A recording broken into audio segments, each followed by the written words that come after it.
नमस्ते। उत्तर प्रदेश संस्कृत संस्थान की ओर से रघुवंश के द्वितीय सर्ग की पाठमाला में आप सबका स्वागत है। ये है मॉड्यूल संख्या 23 और इसमें हम पढ़ने जा रहे हैं श्लोक संख्या 43 एवं 44, 43 एंड 44। तो आइए 43वें श्लोक के उच्चारण से इस पाठ को प्रारंभ करते हैं।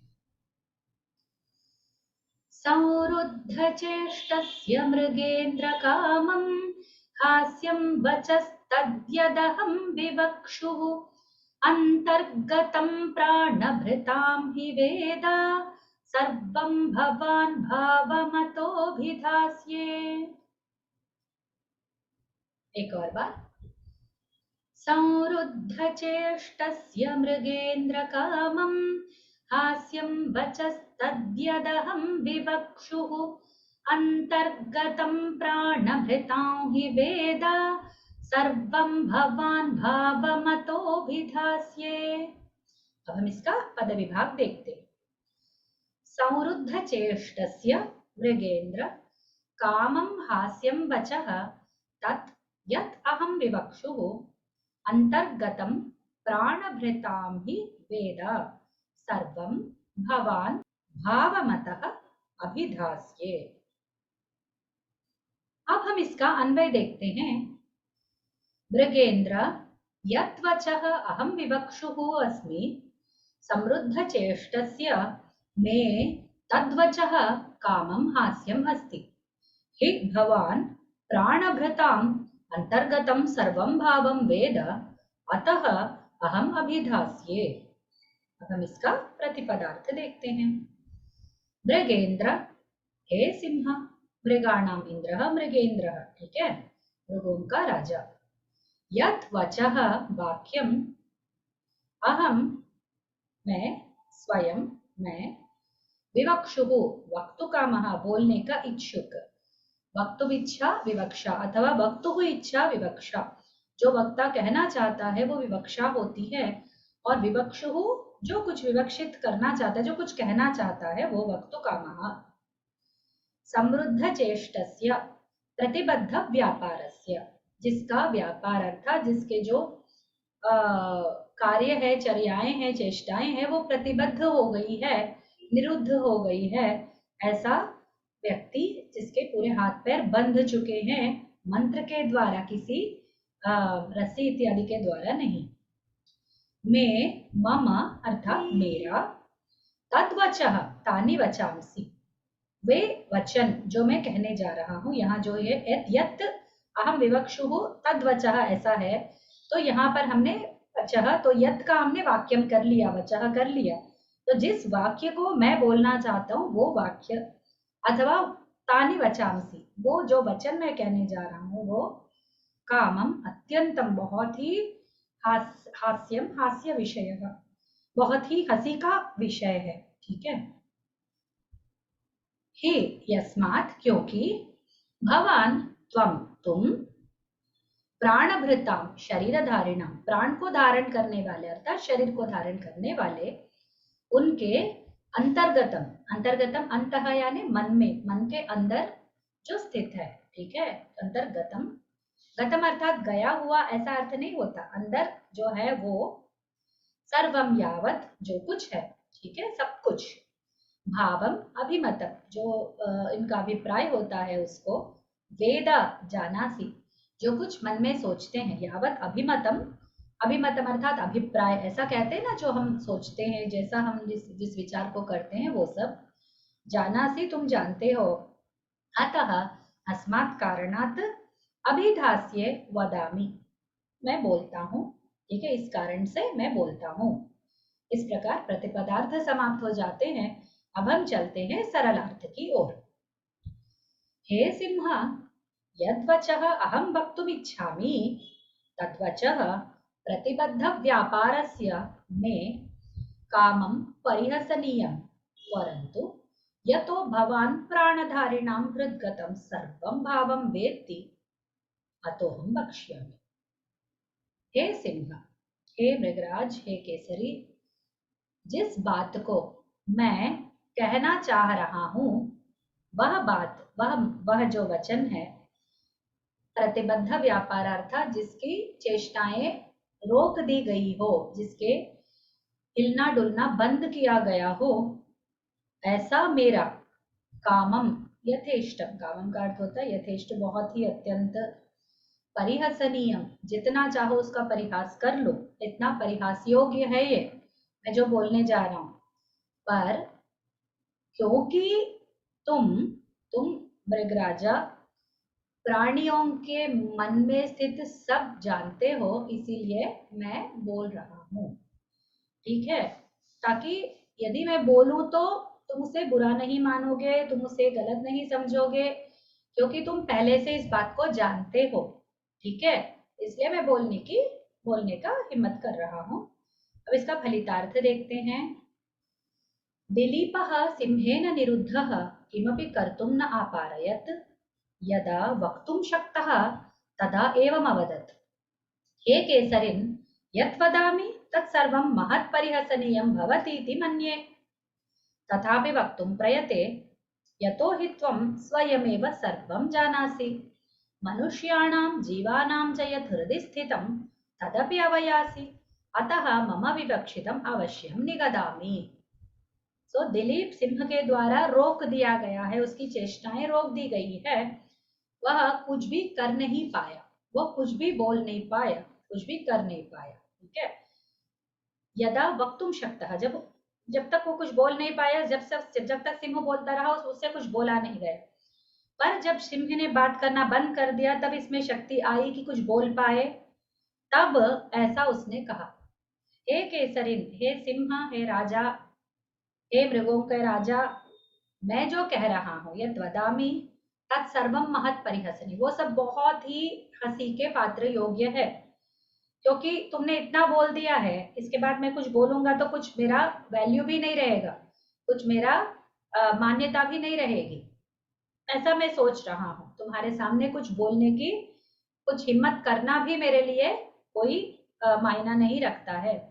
फिर भी तथापि वक्तुम प्रयते, कुछ तो बोलने का मैं प्रयास करता हूँ।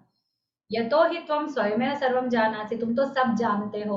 इतना कुछ बोल दिया सिंह ने, जो कुछ राजा सोच सकता है वो भी पहले से ही सिंह ने बोल दिया कि तुम्हें ऐसा ऐसा लग रहा होगा, ऐसा ऐसा सोचने की कोई आवश्यकता नहीं है, इत्यादि इत्यादि इत्यादि उसने बोला है, ठीक है। और मनुष्यों के, जीवों के, केवल मनुष्यों के नहीं, जीवों के भी भाव होते हैं ना, सारे जंतु, सारे पशु, सभी लोगों के भावनाएं होती हैं, तो वो सब तुम हृदय स्थितम तदपि अवयासी, जो कुछ जीवों के मन में स्थित है वो सब तुम जानते हो, इसीलिए मम विवक्षितम अवश्यम निगदामि, क्योंकि तुम समझोगे, मुझे ऐसा लगता है मैं जो कहने जा रहा हूँ तुम पहले से जानते हो, पर इसीलिए तुम उसको असत्य नहीं मानोगे, कहना मेरा दायित्व है, इसीलिए मैं जो कुछ सोच रहा हूँ मैं अवश्य बोलूंगा, मैं कह के ही रहूंगा, ठीक है। ऐसा उसने बोला राजा ने। इसमें दो बातें पता चलती हैं कि एक तो राजा को पता है वो जो बोलने जा रहा है वो सिंह पहले से जानता है, और दूसरा ये फिर भी वो बोलना चाहता है क्योंकि उसको अपना कर्तव्य निभाना है, ठीक है। तो डर भी है, लेकिन वो उस डर से आगे जाकर बोल भी रहा है। अब इसके व्याकरणांश देखते हैं, पहले संधियों को देखते हैं। मृगा प्लस इंद्रा मृगेंद्रा, अंतः प्लस गतम अंतर्गतम, वचस्तद्यदहम, वचः तत् यत् अहम। देखिए, वचस्तत्, वचः तत्, तद्यत् तत् यत्, यदहम यत् अहम, ठीक है। फिर अतोभिधास्ये, अतः अभिधास्ये। और अब समास देखते हैं। मृगेंद्र, मृगाणाम इंद्रः तत्संबुद्धि, हे मृगेंद्र, ऐसा कह रहा है। प्राणभृताम, प्राणानां भृतः तेषां प्राणभृतां, समृद्ध चेष्टस्य, चेष्टाः समृद्धाः यस्य सः तस्य, जिसकी चेष्टाएं समृद्ध हो गई उसका। अब हम इसके साहित्यादि विशेषों पर ध्यान देते हैं। मनोविज्ञान शास्त्रे अंतर्गत भाव वेदनमपि पाठ्यांशः भवति। इंगित ज्ञानम चेष्टित ज्ञानमिति तदुच्यते साहित्ये शास्त्रे। मनोविज्ञान शास्त्र अर्थात साइकोलॉजी में अंतर्गत भाव वेदनमपि, अंतर्गत भाव जो है, जो हमारे मन में स्थित होती है उस भाव को भी वेदनम, उसको जानना भी पाठ्यांश होता है, जैसे साइकोलॉजी कहते हैं जिसे, उसमें भावों को जानना ये भी एक अंश होता है। इंगित ज्ञानम चेष्टित ज्ञानम इति साहित्य शास्त्रे भी तदुच्यते। तो उसको साहित्य शास्त्र में इंगित ज्ञान चेष्टित ज्ञान ऐसा बोलते हैं। इंगित अर्थात जो वो करना चाह रहा है उसको भी जानना, चेष्टित अर्थात उसके जो मूवमेंट्स है, उसके जो क्या कहते हैं चेष्टाएं हैं, उनसे उसके अभिप्राय को जानना। जैसे मैंने पूछा क्या तुम इसको करना चाहते हो, किसी से मैंने पूछा तो वो इधर उधर ऐसे ऐसे देखने लगा, तो उनको पता चल जाता है वो नहीं नहीं बोल रहा है, लेकिन हमें पता चल जाता है कि वो नहीं बोलने वाला है। ठीक है, एक ऐसा। और फिर कुछ डर गया तो एकदम उसके आंखें चंचल हो जाती हैं, पसीना छूटता रहता है, तो इससे वो डर रहा है, ऐसा हमें पता चलता है। कोई भी व्यक्ति हो, कुछ कुछ ऐसे ये हम उसको आराम से पहचान जा सकते हैं।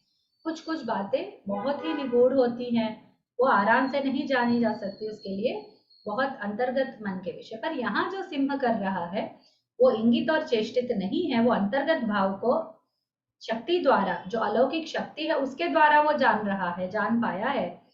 उसको सिंह को इतनी शक्ति सामान्यता नहीं होती है, वो तो देवता सिंह है, इसीलिए वो कैलाश से आया है, इसीलिए उसको ये सब मालूम है, वो सब पता है।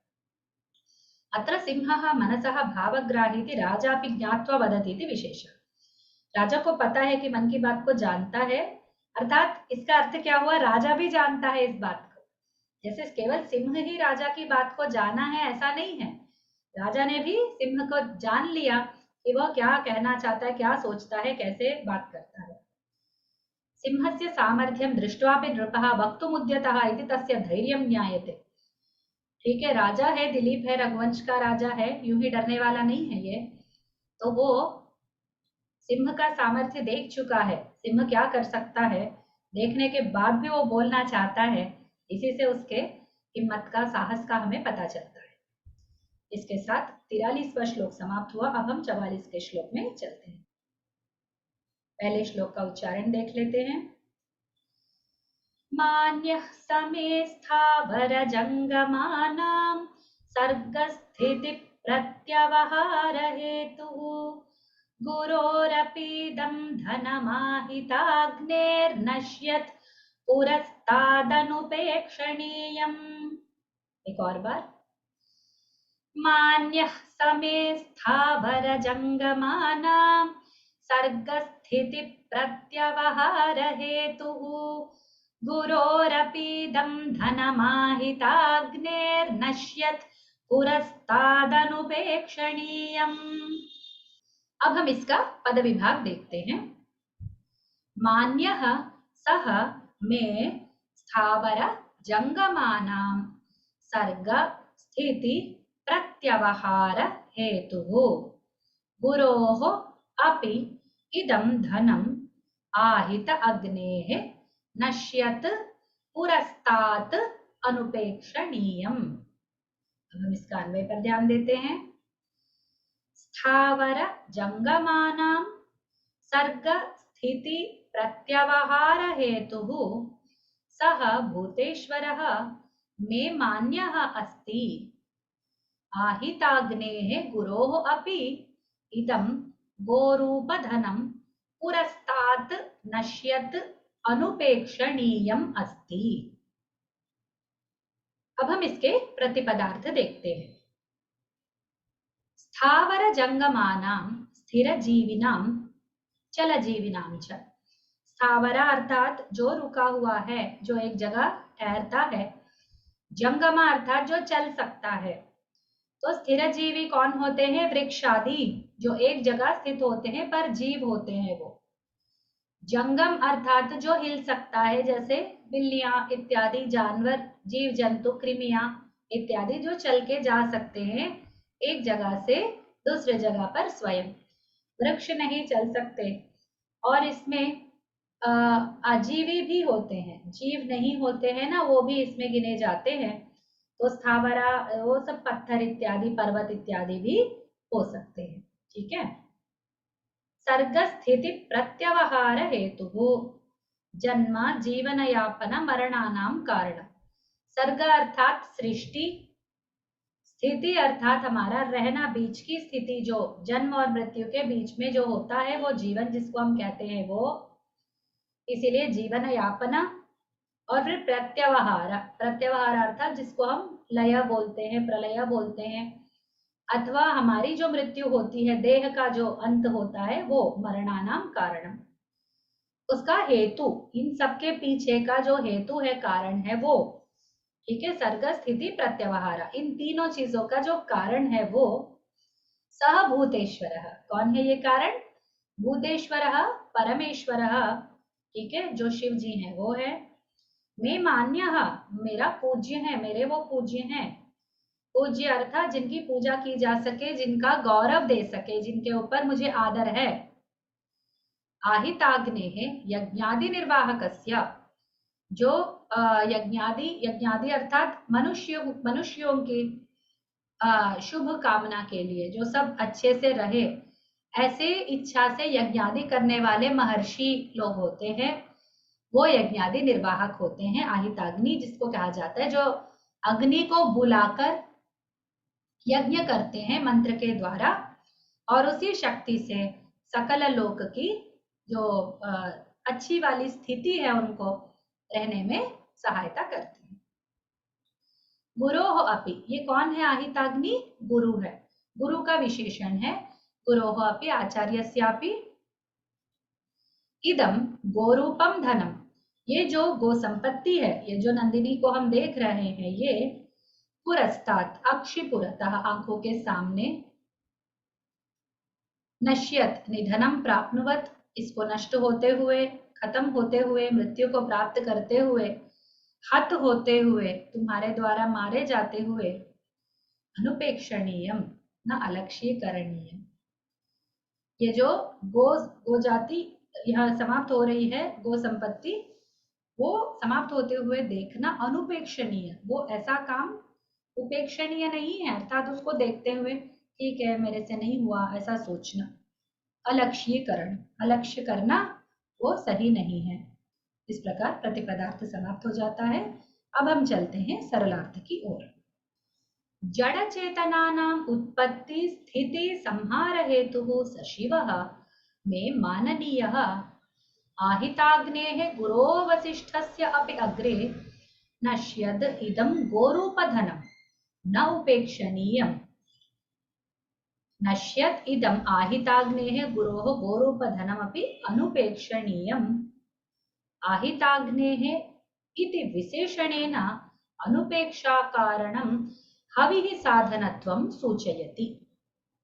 जड़ और चेतन, जड़ अर्थात प्राणहीन, जिनके अंदर प्राण नहीं है ऐसे अप्राणी, चेतना नाम जो प्राणी है, जिसके अंदर चैतन्य है, शक्ति है, स्वयं हिलडुल सकते हैं, वे सबके उत्पत्ति अर्थात उनको पैदा करना, स्थिति उनके रहने में, उनके जीवन निर्वहन में कारण होना, और संहार उनके निधन में, उनके मृत्यु में कारण होने वाले जो शिव है, भगवान शिव है, मैं माननीय, मेरे लिए वो मान्य है, मेरे लिए वो पूजनीय है, मेरे लिए वो आदरणीय है। पर आहिताग्नेः गुरोः, जो मेरे गुरु आहिताग्नि है अर्थात यज्ञ निर्वहन करने वाले हैं, उन वशिष्ठ ऋषि के भी आगे, ठीक है, नश्यत इदम गोरूपधन, जो गाय खत्म होने जा रही है उनका गोधन है ये, ठीक है, वो भी अनुपेक्षणीय, उसकी भी उपेक्षा नहीं करनी चाहिए। तो ये गोरूपधन को मैं उपेक्षित नहीं करूंगा। आहिताग्नि ऐसा कहने पर ऐसा विशेषण डाला है गुरु के लिए, तो वो अनुपेक्षा का कारण बताया जा रहा है। क्यों नहीं उपेक्षा करनी चाहिए? क्योंकि वो गुरु का धन ही नहीं है, वो आहिताग्नि गुरु का धन है, अर्थात यज्ञ करने वाले, अग्नि को बुलाकर प्रतिदिन होम आदि, यज्ञ आदि, याग आदि करने वाले ऋषि तुल्य, ऋषि ही है वो, ऋषि तुल्य नहीं है, ऋषि है, ऋषि के ही ये धन है, तो उसको मैं कैसे उपेक्षा कर सकता हूँ? तो सबसे पहला वाक्य जो दिलीप ने बोला वो यही है, ठीक है। अब हम इसका फलितार्थ देखते हैं। दिलीपः सिंहं स्वोद्देश्यं निरूपयन् एवं वदति, सकलजीवानां स्वामिनः लोकपालकस्य शिवस्य आज्ञया भवान् सिंहः गां हरति उदरपोषणाय। शिवस्तु अलङ्घ्य शासनः एव, अतः त्यक्त्वा गन्तव्यमेव। तथापि एषा यज्ञाचारिणः गुरोः धेनुः, सा च सर्वविधैः रक्षणीया एव इति राज्ञः भावः, अतो न त्यज्यते। दिलीप जो है वो सिंह को अपना उद्देश्य बताते हुए ऐसा कह रहा है, सभी जीवों के स्वामी जो लोकपालक है वो शिव है, उनकी आज्ञा से आप सिंह महाराज इस गाय को आप ले रहे हैं, अपना बना रहे हैं और उधर अपना पूर्ण कर रहे हैं, उसको मारकर अपना पेट भर रहे हैं। शिव जी तो अलंघ्य शासन है, अर्थात उनके शासन को कोई धिक्कार नहीं सकता, इसीलिए मुझे छोड़कर जाना ही चाहिए। गाय को आपने ले लिया, हर लिया, तो आपके पास उसे छोड़कर मुझे चला जाना चाहिए। तथापि फिर भी यह जो यज्ञ आचारी है, मेरे गुरु है, यज्ञ करते हैं, ठीक है, उनकी धेनु है ये, उनकी गाय है ये, साजा सर्वविधैहि रक्षणीय, उसकी हमें सभी प्रकारों से हमें रक्षा करनी चाहिए उस धेनु की, इसीलिए मैं उसे छोड़कर नहीं जा सकता। ठीक है, सिंह ने कहा कि मैंने इसे पकड़ लिया है और ये तुम्हारी शक्ति से परे काम है, तुम चले जाओ। तो उसका सबसे पहला समाधान दिलीप ये कह रहा है, नहीं, मैं इसे छोड़कर कैसे जा सकता हूँ, मैं नहीं छोड़ूंगा, पहली बात। और इसलिए नहीं छोड़ूंगा क्योंकि मेरे गुरु सबके कल्याण के लिए, लोक कल्याण के लिए, लोक हित के लिए यज्ञ करते हैं, अपने टाइम पास के लिए नहीं करते। ठीक है, एक ये है। और यहाँ पर इस श्लोक में हम देखते हैं कि शिव जी को ये कितना मान रहे हैं, तब भी वो सिंह की बात को नहीं मान सकते। शिव जी की बात अलग है, सिंह की बात अलग है। वो सिंह की बात सुन रहा है इसीलिए क्योंकि वो शिव का किंकर है, इतना भी आदर उसको मिल रहा है। आगे हम इसके व्याकरणांशों पर प्रकाश डालते हैं, पहले संधियों को देखते हैं। धनम आहिताग्नेर नश्यत, धनम आहिता, यहां तक केवल मिला के लिखा हुआ है, धनम आहिता, आहिता प्लस अग्नेः, आहिताग्नेः, अग्नेः प्लस नश्यत, अग्नेर नश्यत। गुरोरपीदम, गुरोः प्लस अपि प्लस इदम, गुरोरपीदम। पुरस्तादनुपेक्षणीयम, पुरस्ताद प्लस अनुपेक्षणीयम। अब समास को देखते हैं। स्थावर जंगमानाम, स्थावराणाम जंगमानाम च सर्ग स्थिति प्रत्यवहार हेतु, सर्ग हेतु, स्थिति हेतु, प्रत्यवहार हेतु च आहत्य सर्ग स्थिति प्रत्यवहार हेतु। अब हम इसके साहित्यादि विशेषों पर प्रकाश डालते हैं। राज्ञः ईश्वरे आस्था दर्शनीया, कर्तव्य निर्वहणावसरेपि भगवदाज्ञोल्लंघनाय उपक्रममाणः ईश्वराय विवरणं ददातीव वदति। बात यहाँ सिंह की नहीं है, राजा की जो ईश्वर में आस्था है वो एकदम दर्शनीय है, उसे देखने योग्य है। कर्तव्य निर्वहन के अवसर पर भी भगवान की आज्ञा का उल्लंघन करना, ठीक है, उसका उल्लंघन के लिए वह उपक्रम कर रहा है, अर्थात वो प्रयास कर रहा है कि भगवान की भी आज्ञाओं में उसे नहीं मानने वाला हूं, ऐसा उसके लिए ईश्वर को जैसे विवरण दे रहा हो ऐसा कह रहा है राजा, है ना। पाप पुण्य चिंतनमपि राज्ञः प्रभूतमस्ति, यज्ञधेनोः तत्रापि गुरोर्धेनुः कथम उपेक्षणीया इति गुरुस्थानस्य महत्वं कल्पयति, गुरुस्थानाय महत्वं कल्पयति। यह पाप पुण्य विचार भी राजा के अंदर बहुत है, इसीलिए वो यज्ञ धेनु का, गुरु का धेनु का वो कैसे उपेक्षा करे, ऐसा वो गुरु स्थान के लिए महत्व दे रहा है।